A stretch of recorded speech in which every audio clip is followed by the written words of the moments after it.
सुप्रभात विद्यार्थियों। मैं अमित कुमार सिंघल, टीजीटी हिंदी, केंद्रीय विद्यालय दिरांग।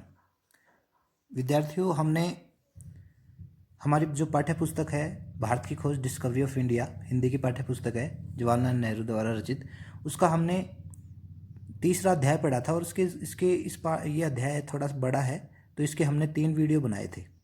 आज हम इसके जो प्रश्न उत्तर है इस पाठ में से जो जो महत्वपूर्ण प्रश्न बनते हैं, छोटे छोटे वन लाइनर क्वेश्चन है, वन लाइनर आंसर हैं इनके, तो इनको जब आप पढ़ोगे तो इनमें मुख्य मुख्य बातें आपके सामने आ जाएंगी और पाठ को आपको बेहतरीन तरीके से समझने में सहायता मिलेगी। तो चलिए आज हम इस सिंधु घाटी सभ्यता में छोटे छोटे जो प्रश्न बनते हैं, इंपॉर्टेंट बातें हैं, वो हम प्रश्न उत्तरों के माध्यम से हम समझेंगे। पहला क्वेश्चन है, सिंधु घाटी सभ्यता के अवशेष कहाँ से मिले हैं? सिंधु घाटी सभ्यता के अवशेष सिंध में मोहनजोदड़ो और पश्चिमी पंजाब में हड़प्पा में मिले हैं। कहाँ से मिले हैं? सिंध में मोहनजोदड़ो और पश्चिमी पंजाब में हड़प्पा से मिले हैं। प्रश्न नंबर 2 है, सिंधु नदी किसके लिए प्रसिद्ध है? सिंधु नदी अपनी भयंकर बाढ़ों के लिए प्रसिद्ध है, क्योंकि भयंकर बाढ़ें आई होंगी और इसलिए वो जो सिंधु घाटी सभ्यता है वो दब गई होगी नीचे। ऋग्वेद का रचना काल कब माना गया है, यानी ऋग्वेद किस समय रचे गए थे? अधिकांश विद्वान ऋग्वेदों की ऋचाओं का समय ईसा पूर्व 1500 ईस्वी पूर्व मानते हैं। ईसा से 1500 साल पहले मानते हैं। मैक्स मुलर ने ऋग्वेद के बारे में क्या कहा? मैक्स मुलर एक महत्वपूर्ण विद्वान है। मैक्स मुलर ने इसे आर्य मानव द्वारा कहा गया पहला शब्द कहा। ऋग्वेद के बारे में क्या कहा? आर्य मानव द्वारा कहा गया पहला शब्द कहा है। वेद शब्द की उत्पत्ति किस धातु से हुई है? इसका क्या अर्थ है? वेद शब्द की उत्पत्ति किससे हुई है? वेद शब्द की उत्पत्ति विद धातु से हुई है और विद का अर्थ है जानना। इसका क्या अर्थ है? जानना। अतः वेद शब्द का सीधा साधा अर्थ है अपने समय के ज्ञान का संग्रह। वेद का क्या अर्थ है? अपने जो उस समय का जब वेद रचे गए थे उस समय कैसा ज्ञान था, कैसा इतिहास था, कैसी परंपराएं थी, ये सब इनमें वेदों में निहित है। वेद शब्द की उत्पत्ति किससे हुई है? विद धातु से। और विद धातु का मतलब क्या है? जानना। और इसका सीधा सीधा क्या अर्थ हुआ? अपने समय के ज्ञान का संग्रह। उपनिषदों का समय कौन सा माना गया है? वेद, उपनिषद, ऋग्वेद, वेद, उपनिषद, ये हमारे ज्ञान के भंडार हैं। तो उपनिषदों का समय क्या माना गया? उपनिषदों का समय 800 ईसा पूर्व 800 के आसपास माना गया, यानी ईस्वी पूर्व से 800 वर्ष पहले। और ऋग्वेद की रचना 1500 वर्ष पूर्व। इसका मतलब है कि उपनिषदों की रचना बाद में हुई है और ऋग्वेद की रचना पहले हुई है। आर्यों का प्रवेश कब माना जाता है? आर्यों का प्रवेश सिंधु घाटी सभ्यता के लगभग 1000 वर्ष बाद हुआ। सिंधु घाटी सभ्यता के कितने वर्ष बाद हुआ? लगभग 1000 वर्ष बाद हुआ। उपनिषदों का सुझाव किस ओर है? झुकाव। उपनिषदों का झुकाव किसकी तरफ है? अद्वैतवाद की ओर। यहाँ ये गलत लिखा गया, ये झुकाव आएगा, झुकाव। उपनिषदों का झुकाव किसकी ओर था?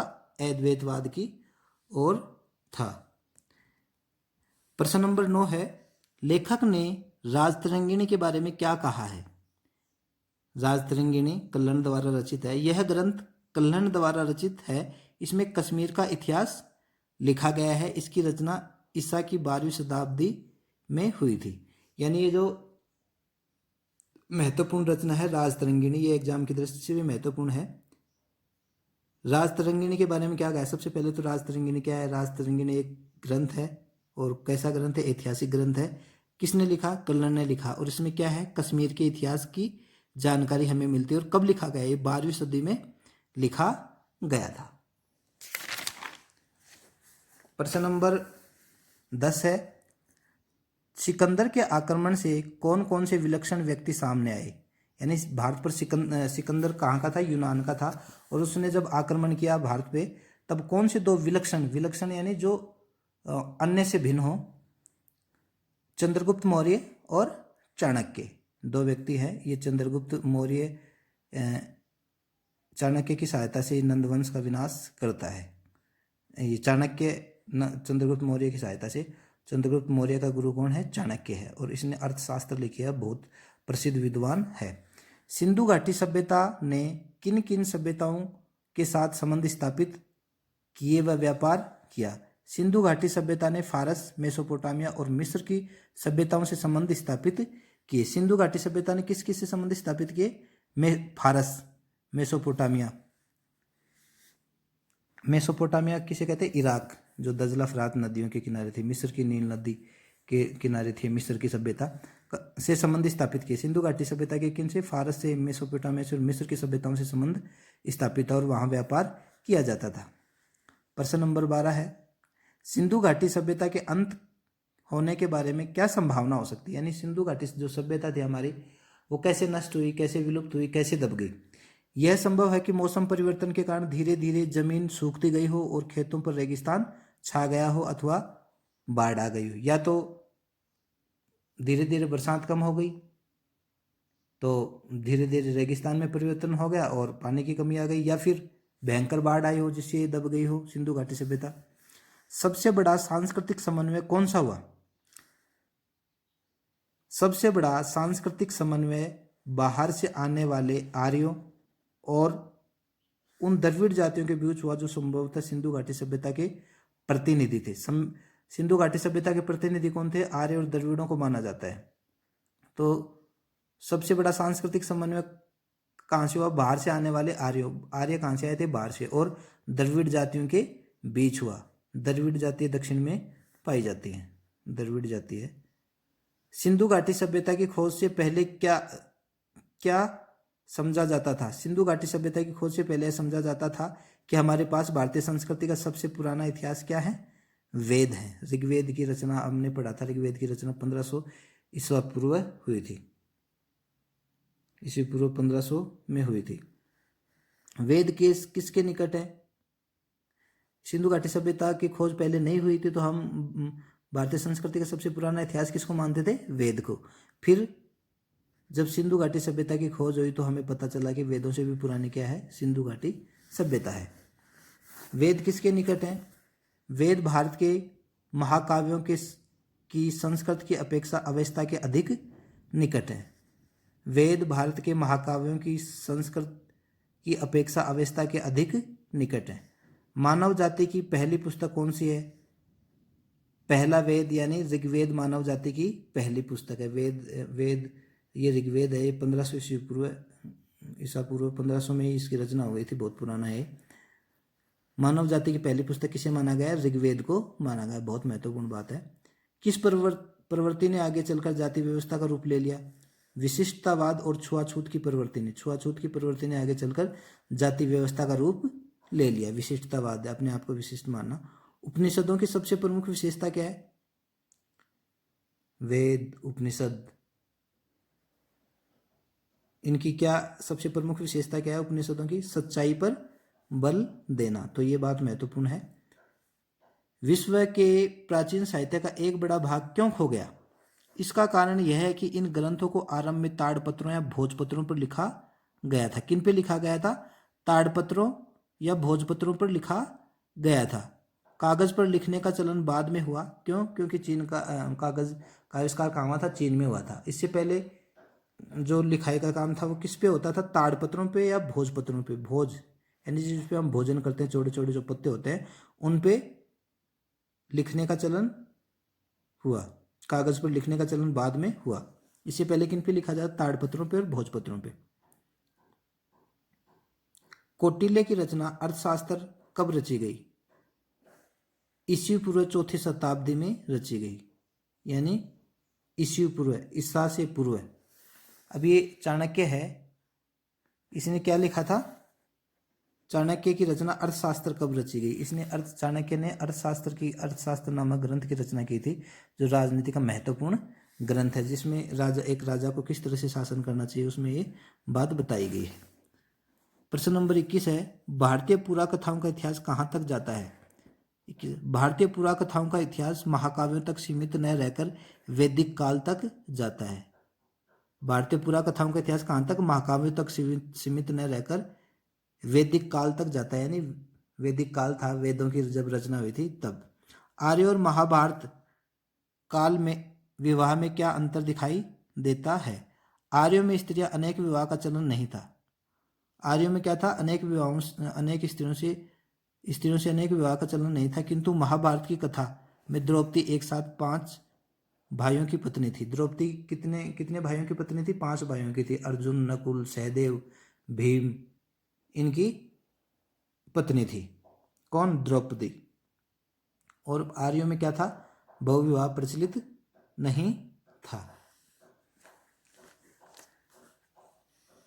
प्रश्न नंबर 23 है, महाभारत क्या है? महाभारत और रामायण तो हमारी संस्कृति के प्रमुख आधार हैं। ये 2 प्रमुख ग्रंथ हैं। महाभारत में कृष्ण संबंधी आख्यान है और प्रसिद्ध भगवत गीता भी इसमें शामिल है। भगवत गीता किसका भाग है? महाभारत का।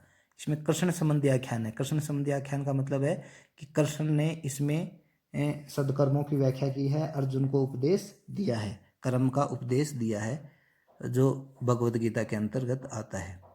भगवत गीता कैसा काव्य है? यह पुस्तक महाभारत का एक ग्रंथ है। भगवत गीता कैसा है? महाभारत का एक ग्रंथ है। यह लगभग 700 श्लोकों का छोटा सा काव्य है। भगवत गीता में कितने श्लोक हैं? लगभग 700 श्लोकों का एक छोटा सा काव्य है। सतसई, सतसई का मतलब है 700। सतसई में सत।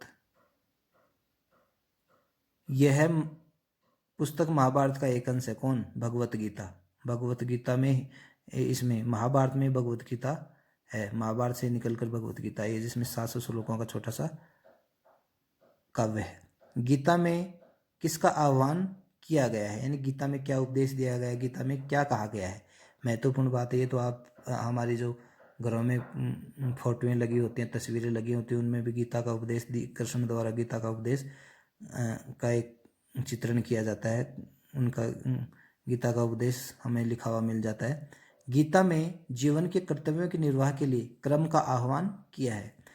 जीवन के कर्तव्यों के निर्वाह के लिए, यानी हमारे को जीवन जीने के लिए कि व्यक्ति के क्या क्या कर्तव्य हो सकते हैं, उनके निर्वाह के लिए क्रम का आह्वान किया है। यानी व्यक्ति को कर्म करना चाहिए, कभी भी निठल्ला नहीं रहना चाहिए। गीता में अकर्मण्यता की निंदा की गई है। अकर्मण्यता यानी जो आलसी पड़ा रहता है, कुछ काम नहीं करता, उसकी निंदा की गई, उसकी बुराई की गई है। अकर्मण्यता जो कुछ भी करने लायक हो या जो कुछ भी नहीं करता हो, अजगर की तरह, आलसी की तरह पड़ा रहता हो, उसकी निंदा की गई है।